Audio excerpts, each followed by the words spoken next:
Hey, bienvenido al podcast. Gracias por tenerme acá. Oye, estuve leyendo este capítulo enorme sobre vasos sanguíneos y todo lo que les pasa. ¿Podemos hablarlo? Sí, me encanta ese tema. Los vasos son literalmente la infraestructura del cuerpo, ¿no? Exacto, exacto. Pero espera, antes de entrar en todas las enfermedades raras, dame la foto general. ¿Cómo están hechos esos vasos? Bueno, la regla básica es que todos los vasos son un tubo con una capa de células endoteliales y luego capas variables de músculo liso y matriz extracelular. Ah, ok, o sea que no todos los vasos son iguales, ¿cierto? Exacto. Las arterias son más gruesas y reforzadas para soportar presión, las venas son más delgadas, distensibles, y actúan como reservorio. Arterias para resistencia, venas para capacitancia, básicamente. Interesante. ¿Y las arterias grandes tienen algo especial? Sí, claro. Las arterias elásticas grandes, como la aorta, tienen fibras elásticas que se expanden en sístole y regresan en diástole. Hacen como de reservorio de energía, ¿viste? Claro, por eso con la edad se vuelven rígidas y la presión se transmite más a los órganos. Exacto. Pierden esas propiedades elásticas y se vuelven como tuberías rígidas. Interesante. ¿Y las arteriolas, qué tan importantes son en todo esto? Cruciales, cruciales. Las arteriolas son las que regulan la resistencia periférica. Y acá viene lo loco. La resistencia es inversamente proporcional al cuarto poder del diámetro, ¿Cuarto poder? ¿Qué significa eso? que si reduces a la mitad el diámetro, la resistencia aumenta 16 veces. ¡16 veces! No, 16 veces les mejor que se explica por qué pequeñas vasoconstricciones tienen efectos enormes en la presión. Exacto, exacto. Por eso los fármacos que dilatan arteriolas bajan la presión tan rápido. Ok. ¿Y los capilares? ¿Qué los hace especiales?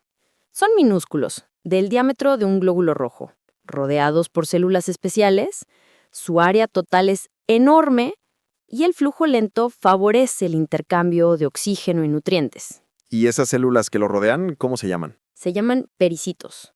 Son como células de músculo liso que colaboran en estabilidad y regulación del capilar. Interesante. Hablemos de endotelio, que lo repiten mucho en el capítulo. ¿Qué funciones tiene realmente?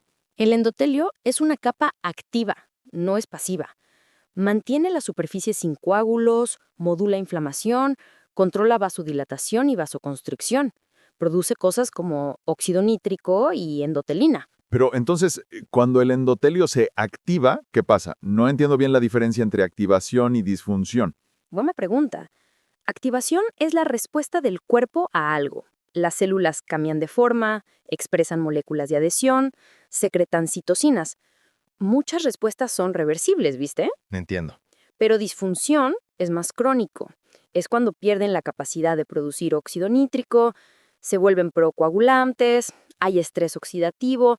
Eso es irreversible o casi irreversible. Ok, entonces la disfunción endotelial es como el inicio de la vía hacia enfermedades como aterosclerosis, ¿no? Exacto. La idea central es la respuesta a la lesión. Daño endotelial incrementa permeabilidad, adhesión de glóbulos blancos y coagulación, permitiendo que el colesterol se acumule en la pared y arranque la inflamación. Ah, ya veo. Y el colesterol LDL entra en la pared y se oxida y eso desencadena todo, ¿no? Sí, el LDL oxidado es fagocitado por macrófagos a través de receptores especiales y forman células espumosas. Además, el LDL oxidado estimula citocinas, recluta más macrófagos y activa la inflamación. Espera, ¿células espumosas? ¿Qué es eso? Son macrófagos llenos de gotitas de lípidos. Se ven espumosos bajo el microscopio. Son el inicio de la placa aterosclerótica. ¡Qué potente! Entonces, la placa no es solo grasa, es una lesión inflamatoria completa. ¿Qué componentes tiene la placa? 3 componentes: células, músculo liso, macrófagos y linfocitos, matriz extracelular con colágeno y lípidos, colesterol libre y estrés. Concerno. ¿Y qué hace que una placa sea peligrosa? ¿Cuál es el punto de quiebre? Las placas vulnerables tienen un núcleo grande lleno de lípidos, una cápsula fibrosa delgada con pocas células musculares, muchos macrófagos e inflamación que producen enzimas degradando el colágeno. Entonces, si esa cápsula se rompe, se forma un coágulo y ¡pum! Infarto o stroke. ¿Sí? Y lo alarmante es que muchas placas que causan infartos eran asintomáticas antes de la ruptura. Nadie sabía que estaban ahí. Interesante. Hablemos de factores de riesgo. ¿Qué cosas empujan a la aterosclerosis? Genética, edad, género, colesterol LDL alto, hipertensión, tabaquismo, diabetes, inflamación. También hay cosas como lipoproteína A, homocisteína y síndrome metabólico. ¿Y la proteína se reactiva? Escuché que es útil para predecir riesgo. Sí, es un marcador de inflamación que estratifica riesgo cardiovascular, incluso en gente que se ve aparentemente sana. Me encanta cómo todo vuelve a la inflamación. Ok, pasemos a hipertensión, que también aparece mucho. ¿Qué papel juega? La hipertensión incrementa riesgo de aterosclerosis y causa daño en los vasos pequeños. Hay dos tipos de cambios descritos, uno más suave y otro más severo con patrón de cebolla. ¿Cebolla? ¿Cómo se ve eso? El patrón de cebolla muestra múltiples láminas por proliferación de músculo liso. Lo ves en hipertensión muy severa. Es como capas y capas de células. Entendido. ¿Y cómo se regula la presión a nivel fisiológico? La presión depende del gasto cardíaco y la resistencia periférica. El volumen sanguíneo, regulado por los riñones, determina cuánta sangre hay. Las arteriolas regulan la resistencia.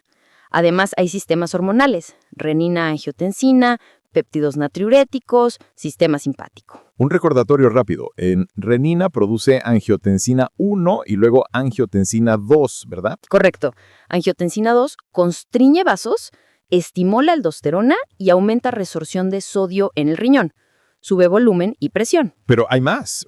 Péptidos natriuréticos hacen lo contrario, ¿cierto? Sí, se liberan cuando hay demasiado volumen y promueven que el riñón pierda sodio y agua, vasodilatación, contrarrestando el sistema renina-angiotensina. Sudando. Cambiando de tema, aneurismas y disecciones me confunden.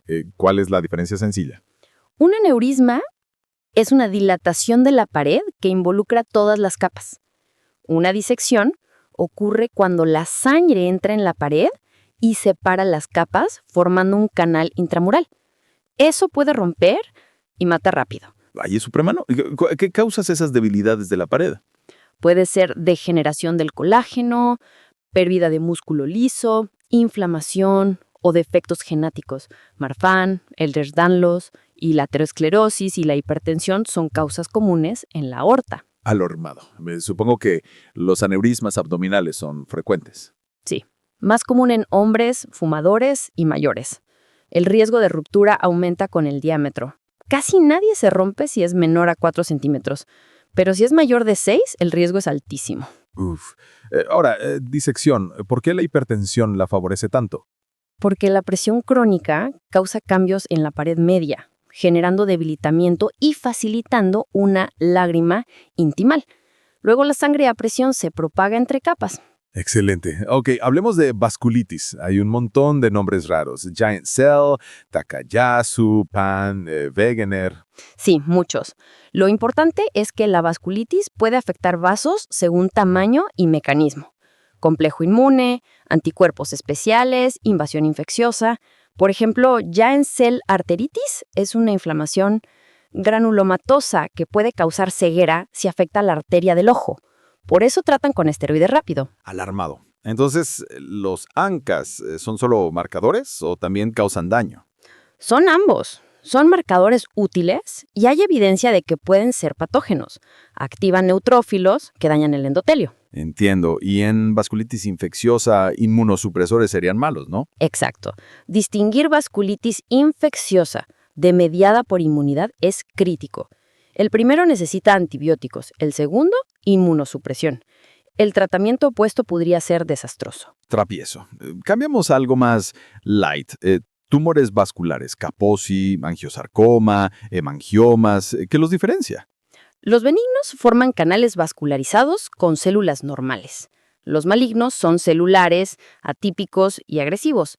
Kaposi es especial, causado por un virus y tiene variantes. Crucial. ¿Por qué Kaposi aparece tanto con SIDA?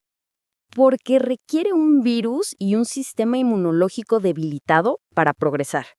Sin defensa inmunológica, las células infectadas se expanden sin control. Sudando, un último tema práctico, intervenciones, stents, angioplastía, bypass. ¿Cómo responde el vaso? Didáctico. Cualquier trauma endotelial induce reparación, migración y proliferación de células musculares lisas en la íntima, síntesis de matriz. Eso causa restenosis. Por eso existen stents que liberan fármacos para reducir proliferación. Reflexión, qué viaje. Para cerrarlo, ¿qué puntos clave deberíamos llevarnos? Sumarizando, que el endotelio es el árbitro. Su salud o lesión determina homeostasis versus enfermedad. Ateroesclerosis es inflamatoria crónica impulsada por lípidos. Hipertensión favorece aneurismas y disecciones. Vasculitis requiere diagnóstico preciso. Y la reparación vascular tras procedimientos puede obstruir. Y prevención, controlar lípidos, presión, dejar de fumar, sigue siendo fundamental. Hey, bienvenido al podcast. Gracias por tenerme. Mira, estuve leyendo sobre la estructura de los vasos sanguíneos y tengo un montón de preguntas. ¿Me ayudas a ordenarlas? Claro, me encanta eso. Empecemos por lo básico. Todos los vasos tienen una capa de células especiales por dentro, ¿viste? Espera, ¿todos hasta los capilares más pequeños? Sí, hasta los capilares. Están hechos de una sola capa de esas células. Y tienen un diámetro similar al de un glóbulo rojo, como 7 u 8 micras. 7 u 8 micras, eso explica por qué el flujo es tan lento ahí, ¿no? Perfecto para intercambiar cosas. Exacto. Tienen mucha área de superficie, el flujo es lento y las paredes son ultra finas. Es ideal porque la difusión no funciona bien si las cosas están muy lejos, como a 100 micras de distancia. Ok. ¿Y las diferencias entre arterias y venas? Porque a veces las confundo en anatomía. Es fácil. Arterias tienen paredes gruesas y musculares para aguantar la presión. Venas son delgadas, se estiran con facilidad y guardan como 2/3 de toda la sangre del cuerpo. ¿2/3? Entonces las venas son como el tanque grande del sistema. Exacto, y por eso se dilatan fácilmente y necesitan válvulas en las piernas para que la sangre no baje cuando estás de pie. Hablaste de paredes musculares en las arterias. ¿Eso cambia dependiendo del tamaño? Sí, las arterias grandes tienen fibras elásticas que guardan energía cuando el corazón bombea y la devuelven después. Las medianas son más musculares, como las coronarias, y las arteriolas pequeñitas controlan la resistencia. Eso me recuerda algo que vi sobre resistencia y diámetro. ¿No era una potencia cuarta o algo así? Exacto, la resistencia es inversamente proporcional a la cuarta potencia del diámetro. Si divides el diámetro por 2, la resistencia aumenta 16 veces. Cambios pequeños, efectos gigantes. Eso explica por qué las arteriolas son tan importantes para controlar la presión. ¿Y quién controla esas arteriolas? El sistema nervioso autónomo, factores locales como la acidosis, hormonas como angiotensina 2 y adrenalina, y también hay vasodilatadores como el óxido nítrico. Hablaste de óxido nítrico. ¿De dónde sale y por qué es importante? Lo produce la capa interna de los vasos, el endotelio. Es un relajante muy potente para el músculo liso de la pared. El endotelio suena importante. ¿Es solo una barrera o hace más cosas? Hace mucho más. Evita que se formen coágulos. Controla la inflamación. Regula cuánta agua y moléculas pasan a través y también ayuda a que los glóbulos blancos se adhieran durante la inflamación. Pero entonces, cuando el endotelio se lesiona, ¿todo se daña? Sí, bastante. Cuando se lesiona, expresa moléculas adhesivas y factores que promueven coágulos. Y eso puede llevar a trombosis, ateroesclerosis, hipertensión. ¿Qué causa esa lesión del endotelio? Bacterias, citoquinas inflamatorias, presión arterial alta, LDL oxidado, ese es el colesterol malo que se oxida, glucosa alta en diabetes, falta de oxígeno y hasta virus. Ese LDL oxidado, ¿ese es el villano de la ateroesclerosis? Sí, cuando se oxida genera inflamación y los macrófagos lo capturan formando células espumosas que inician la placa. También aparecen cristales de colesterol que liberan moléculas inflamatorias. Ya veo por qué inflamación y colesterol están tan conectados. Y eso es la famosa placa de la que todos hablan. Exacto, una placa tiene células, matriz extracelular con colágeno y lípidos, un núcleo lleno de colesterol y detritos. ¿Y por qué unas placas causan infartos y otras no? He oído hablar de placas vulnerables versus placas estables. Las vulnerables tienen mucho lípido, una capa fibrosa delgada y mucha inflamación. Las estables tienen una capa gruesa de colágeno y poca inflamación. Las primeras se rompen más fácil. Ah, y cuando se rompe la placa se forma un coágulo encima, ¿cierto? Eso puede bloquear la arteria coronaria al instante. Exacto, la ruptura expone material que provoca coágulos y puede obstruir completamente la arteria, causando un infarto. Lo importante es que muchos de estos eventos ocurren en placas que antes no daban síntomas. Eso da miedo porque no hay dolor previo.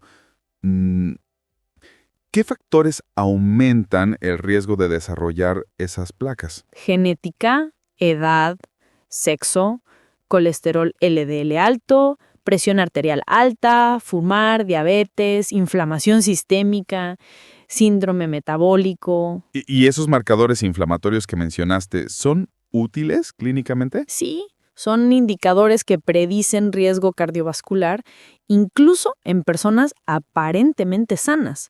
Bajan si dejas de fumar, pierdes peso y tomas ciertos medicamentos. Hablaste de medicamentos. ¿Cómo actúan las estatinas otra vez? Bloquean la enzima que produce colesterol en el hígado y además tienen efectos antiinflamatorios que estabilizan las placas. Me encanta que una pastilla haga dos cosas. Pausa. Volviendo a vasos, ¿qué es esa capa nueva que se forma cuando se daña el endotelio? Cuando el endotelio se pierde, las células del músculo liso migran hacia adentro, proliferan y forman una nueva capa. Es una respuesta de curación, pero puede estrechar la arteria. Entonces, ¿esas células nuevas son iguales a las del músculo liso normal? No exactamente, tienen un comportamiento distinto, más orientado a proliferar y sintetizar matriz. Algunas incluso pueden venir de precursores que circulan en la sangre. Cambiando de tema, presión arterial. Ok, ¿cuáles son las piezas del rompecabezas? La presión depende del gasto cardíaco por la resistencia de los vasos. El gasto cardíaco es la frecuencia cardíaca por el volumen que bombea cada latido. Y ese volumen depende de cuánta sangre hay, regulada por sodio y los riñones. La historia de la sal otra vez. ¿Qué rol juega ese sistema renina-angiotensina? Un renina se libera en el riñón y corta una proteína para formar angiotensina 1. Luego se convierte en angiotensina 2, que contrae los vasos y estimula aldosterona. Aldosterona hace que el riñón retenga sodio y agua, subiendo el volumen y la presión. O sea que más aldosterona igual más sodio retenido igual más volumen igual más presión. En esencia, sí, pero hay muchos controles. El corazón produce sustancias que hacen lo opuesto, aumentan la excreción de sodio. Pausa. Hablemos de hipertensión. El texto decía que es muy común. ¿Qué porcentaje y qué tipos hay? Alrededor del 25% de la población es hipertensa. El 95% es esencial, multifactorial. Y el resto son por problemas renales, esteroides, tumores, cosas así. También existe la hipertensión maligna, muy severa. ¿Y la hipertensión daña los vasos directamente? Sí, hay daño específico en las arteriolas. En casos leves hay engrosamiento uniforme. En casos severos hay capas concéntricas de músculo liso que van estrechando la arteria y pueden causar necrosis. Eso suena brutal. Pausa. Quiero preguntar de aneurismas. ¿Cómo se forman? Un aneurisma es una dilatación localizada del vaso. Las causas incluyen aterosclerosis, hipertensión, trastornos de tejido conectivo como Marfan e infección. Lo clave es que se pierde la matriz y el músculo liso. Y el riesgo de ruptura depende del tamaño, ¿verdad? Sí, si es menor de 4 centímetros, casi nunca revienta. Entre 4 y 5 es aproximadamente 1% por año. Entre 5 y 6 es aproximadamente 11% por año. Mayor de 6 es aproximadamente 25% por año. Esos números suben rápido después de 5 centímetros. ¿Y la disección aórtica qué la diferencia? En la disección, sangre entra por un desgarro en la capa interna y se abre camino dentro de la pared, creando un canal. Puede propagarse y romperse. El clásico dolor punzante en la espalda, ¿no? Eso es lo que debe hacer correr al paciente al hospital. Exacto. Ese dolor descrito como excruciante, tipo desgarramiento, es la bandera roja. Y hay dos tipos. Uno que afecta la aorta ascendente, que necesita cirugía urgente, y otro distal que a veces se puede manejar con medicamentos. Quiero una síntesis práctica. Si soy médico, ¿qué debo vigilar? Vigilar factores de riesgo, controlar el colesterol LDL, presión arterial, diabetes, dejar de fumar, peso, intervenciones que funcionan, estatinas, control estricto de presión, dejar de fumar, manejo de diabetes y cirugía o stent cuando haya aneurisma o estenosis. Y esos marcadores inflamatorios que mencionaste ayudan a estratificar riesgos, ¿cierto? Como si el cuerpo tuviera su propio panel de control. Exactamente. Son indicadores que añaden información. Además, la aterosclerosis es una respuesta crónica de la pared arterial a la lesión. Es inflamación crónica más lípidos. Me queda una cosa. ¿Hasta qué punto la genética es determinante? Hay mutaciones raras que causan colesterol muy alto o problemas del tejido conectivo, pero la mayoría del riesgo es poligénico y se puede modificar. Dieta, ejercicio y no fumar importan mucho. Entonces, predisposición genética más ambiente igual enfermedad. Hey, bienvenido al podcast. Gracias por tenerme. Mira, el otro día estuve leyendo sobre la formación del corazón y se me voló la cabeza. Tengo que preguntarte, ¿cómo es que un montón de genes logran coordinar para que el corazón se forme correctamente? Buena pregunta. Es como una coreografía, ¿viste? Muchas proteínas y señales trabajando juntas en el momento exacto para que todo se alinee. Espera. ¿Coreografía? ¿Qué quieres decir eso en la práctica, hermano? Básicamente significa que células progenitoras se convierten en células del corazón, el tubo cardíaco se forma, hace como un loop, se divide en cámaras, crecen las válvulas y se conectan los grandes vasos. Todo tiene que pasar en el orden correcto o se arma un quilombo. Ok. ¿Y cuáles son esas vías que controlan todo eso? Porque suena como una lista infinita. Sí, la lista es larga. Wnt, VEG, BMP, TGF-beta, factores de crecimiento fibroblástico, la vía Notch, y después hay factores de transcripción como NKX2.5, TBX5, GATA4, que básicamente dicen qué es qué en el corazón. Espera. TBX5. Ese nombre me suena de algo. ¿No era el que está montado en Holt Oram? Exacto. Eso es un síndrome donde TBX5 está roto y la gente nace con defectos cardíacos y problemas en los brazos. Y NKX2.5 también puede causar defectos del septo si está mutado. Entonces, ¿eso quiere decir que un gen solo puede arruinar todo? Sí, exacto. Un gen roto puede causar un defecto cardíaco, pero también, y esto es loco, incluso cambios pequeños en las señales durante el desarrollo, como estrés ambiental, pueden causar el mismo tipo de defecto. Wow, entonces el corazón es frágil, pero también robusto a la vez. Bueno, cambiemos de tema. ¿Cómo clasifican los defectos cardíacos congénitos? Básicamente en 3 grupos, según cómo afectan el flujo de sangre. Shunts de izquierda a derecha, shunts de derecha a izquierda, esos causan cianosis, ¿viste? Y obstrucciones. Vale, pero ¿qué es un shunt en términos simples? Es como un atajo anormal entre 2 partes del corazón que no deberían estar conectadas. La sangre fluye de un lado al otro dependiendo de las presiones internas. Y si es de izquierda a derecha, ¿por qué no causa cianosis al principio? Porque la sangre roja, bien oxigenada del lado izquierdo, va al lado derecho y pasa por los pulmones de nuevo. Aumenta el flujo en los pulmones, pero la sangre sistémica sigue siendo roja. El problema es que con los años eso cansa los pulmones. Y eventualmente se invierte y aparece la cianosis tardía. Exacto. Se llama síndrome de Eisenmenger. Los pulmones se endurecen, la presión sube tanto que el lado derecho supera al izquierdo y ¡boom!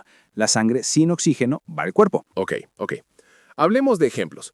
ASDs, VSDs y PDA. ¿Cuáles son las diferencias clínicas entre ellas? Los ASDs, defectos del septo auricular, aumentan el volumen en el lado derecho, pero no la presión tanto. Los VSDs, defectos del septo ventricular, son más severos porque aumentan presión y volumen. Y el PDA, el conducto arterioso persistente, es un vaso que debería cerrarse después del nacimiento, pero no lo hace. Espera. ¿Por qué los VSDs desaparecen solos en muchos niños, pero los ASDs no? Porque muchos VSDs, especialmente los pequeños, simplemente se cierran con el tiempo. Los ASDs suelen descubrirse cuando eres adulto porque no causaron síntomas. Obvio. Y el foramen ovale permeable. Ese es diferente a un ASD, ¿verdad? Sí, el foramen oval es un agujerito que todos tenemos en el corazón fetal que se cierra después de nacer, pero en algunos no se cierra completamente. Es pequeño y normalmente no causa problemas. Un ASD es diferente, es un defecto real más grande. Ok. Ahora el PDA. Ese tiene un soplo raro, como una máquina. Exacto. Machinery-like lo llaman. Es porque la sangre está fluyendo continuamente de la aorta a la pulmonar. Algunos PDA son chiquitos y no causan problemas, pero los grandes pueden causar falla cardíaca. Lo loco es que a veces necesitas mantenerlo abierto con medicinas para salvar un bebé recién nacido. ¿En serio? Así que algo que normalmente es malo, a veces es bueno. Bueno, hablemos de los defectos que causan cianosis desde el principio. Esos son los graves, hermano. Tetralogía de Fallot y transposición de los grandes vasos. Ambos causan que la sangre sin oxígeno vaya directo al cuerpo. Cuéntame de la tetralogía de Fallot. ¿Cuáles son las 4 cosas? Son un VSD, la salida del pulmón está estrechada, la aorta está desplazada sobre el VSD y el ventrículo derecho está engrandecido. Todo por un problema en cómo se desarrolló una parte del corazón. Y por eso en las radiografías el corazón se ve con forma de bota. Exacto. Es por el ventrículo derecho engrandecido. Depende de cuánto esté estrechada la salida del pulmón. Si es leve, pues es como un VSD normal. Si es severa, el bebé nace azul. ¿Y la transposición de los grandes vasos? Eso suena fatal, ¿no? Sí, Juan. La aorta sale del ventrículo derecho y la arteria pulmonar del izquierdo. Es al revés. Sin un joro entre las dos circulaciones, el bebé no puede sobrevivir. Necesita cirugía en los primeros días. Ok. Pasemos a las obstrucciones. Coartación de la aorta. ¿Eso tiene 2 tipos? Sí, una forma infantil, donde la aorta es muy estrecha cerca del conducto arterioso, y una forma adulta, donde hay como una cresta. En la adulta, ves presión alta en los brazos y pulso débil en las piernas. ¿Y está asociada con síndrome de Turner y válvula aórtica bicúspide? Exacto. Más de la mitad de los casos tienen válvula aórtica bicúspide. Turner aumenta el riesgo. Depende de cuánto esté estrechada y si el ductus está abierto o cerrado. Muy bien. Ahora quiero hablar de isquemia cardíaca. El texto dice que el corazón depende de energía mitocondrial casi 100%, ¿cierto? ¿Qué es exactamente la enfermedad cardíaca isquémica? Es cuando no recibe suficiente oxígeno. La demanda de oxígeno es mayor que el suministro. La mayoría de los casos son por aterosclerosis, pero también puede ser por anemia, baja presión o espasmo de los vasos. El material dice que 7 millones de personas mueren al año por esto en el mundo. 500,000 en Estados Unidos. Sí, y alrededor de 1,5 millones de infartos por año. 1/3 muere antes de llegar al hospital. Es enorme. El síndrome coronario agudo incluye angina inestable, infarto agudo. ¿Cuál es el detonante? Usualmente una placa aterosclerótica se rompe, se forma un coágulo y ¡bum!, ocluye la coronaria. Pero muchas de esas rupturas vienen de placas que no eran críticas antes, ¿no? Sí, ese es el punto aterrador. La mayoría de las placas que causan infartos no eran obstrucciones severas antes de romperse. Estudios de autopsia muestran que 2/3 tenían menos de 50% de obstrucción. Por eso es difícil predecir quién tendrá un infarto. Y la inflamación juega un rol grande, ¿verdad? Sí, los macrófagos y células inmunes en la placa liberan sustancias que debilitan la cápsula fibrosa. Placas con mucho lípido y cápsula fina son las peligrosas. Vulnerables, eso. Y las estatinas ayudan, más allá de bajar colesterol, ¿cierto? Exacto. Reducen inflamación y estabilizan la placa. No solo bajan colesterol, por eso funcionan tan bien en prevención. Ok, si se ocluye una coronaria, ¿Qué pasa en el músculo cardíaco minuto a minuto? En segundos se detiene la energía. Cae el ATP, se acumula ácido láctico y el corazón deja de contraerse bien. En un minuto. Cambios estructurales aparecen rápido, pero la muerte celular real toma 20 a 40 minutos. Entonces hay una ventana para salvar músculo. Es que time is myocardium. Exacto. La rapidez Es lo más importante. Ok, hablemos de tipos de infarto. Transmural versus subendocárdico. Transmural afecta toda la pared del ventrículo. Es el infarto clásico, con cambios en el EKG. Subendocárdico afecta la parte interna y suele ser por falta global de oxígeno. No siempre muestra cambios típicos. ¿Y cómo diagnosticas un infarto? Troponina, ¿cierto? Troponinas. T e I aparecen en sangre en 2 a 4 horas, alcanzan el pico en 48 horas y se mantienen elevadas 7 a 10 días. Por eso puedes diagnosticar un infarto una semana después si tienes troponinas elevadas.